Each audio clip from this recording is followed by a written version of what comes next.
So many of you have asked for a quick and simple ABGs tutorial. So here it is, all for you. Let's dive in. Hey guys, I'm Khalid. Welcome back to Clinical Physio. So here are our 4 simple steps to help you become much more confident in interpreting your ABGs. Let's start with point 1, the normal values. And does our patient have an acidosis or an alkalosis? Okay, so let's look at the normal values for the key ABG markers for a patient on room air, FiO2 21%. So first, let's start with the pH levels. And the normal pH range is 7.35 to 7.45. Now this is the key marker to work out if your patient has an acidosis or an alkalosis. A pH below 7.35 represents acidosis, and a pH above 7.45 represents an alkalosis. So on to point 2, analyze your patient's oxygen levels. As we said, the normal range for PaO2 is 10.7 to 13.3, but don't get caught out. If your patient is receiving additional supplemental oxygen, we should expect their PaO2 to increase as well. If it doesn't, that could indicate a problem and might highlight to us hypoxemia, a lack of oxygen in the blood. So as a broad rule of thumb, whatever your patient's FiO2 level is, minus 10, and that should give us an approximate value for their PaO2. So for example, FiO2 40%, minus 10, and we should expect our patient to have a PaO2 level of roughly 30. So point number 3. Analyze your patient's PaO2 and PaCO2 levels to check for signs of respiratory failure. Now we have 2 types of respiratory failure. Type 1 is hypoxemia, a lack of oxygen in the blood. So here, this might be due to things like a pulmonary embolism or a pulmonary edema, for example.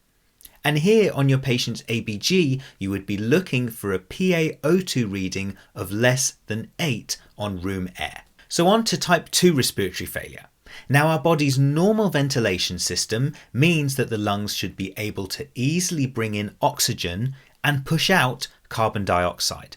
When there's a problem with ventilation, the opposite occurs and the body struggles to bring in oxygen and instead retains carbon dioxide. And the most common time you'll see this is for your patients who have severe COPD or an infective exacerbation of COPD.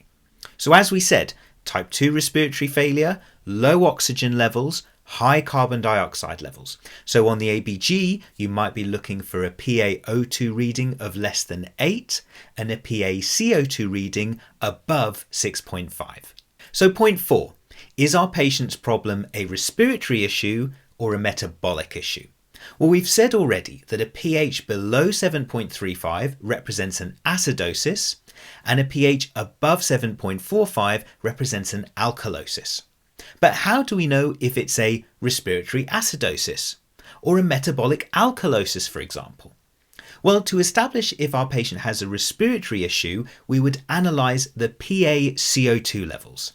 And to establish if it was a metabolic problem, we would look at the bicarb levels. So if we had a patient with a pH of 7.31, we know that this is an acidosis. Now this could be due to a high PaCO2 level above 6.1, and this would represent a respiratory acidosis.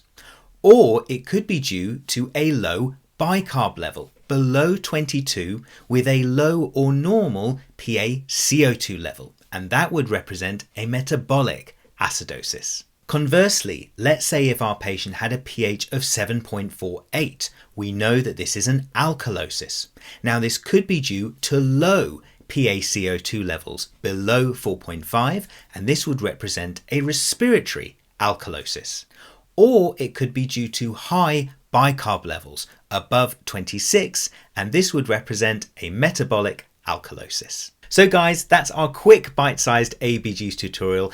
But if you want even more, head to the link in the description below. We've got our full arterial blood gases webinar for you, where we go through even more detail about different conditions, metabolic and respiratory compensation, and a wide range of case studies to help you put the information into practice. Otherwise, I'm Khalid. We'll see you really soon here on Clinical Physio.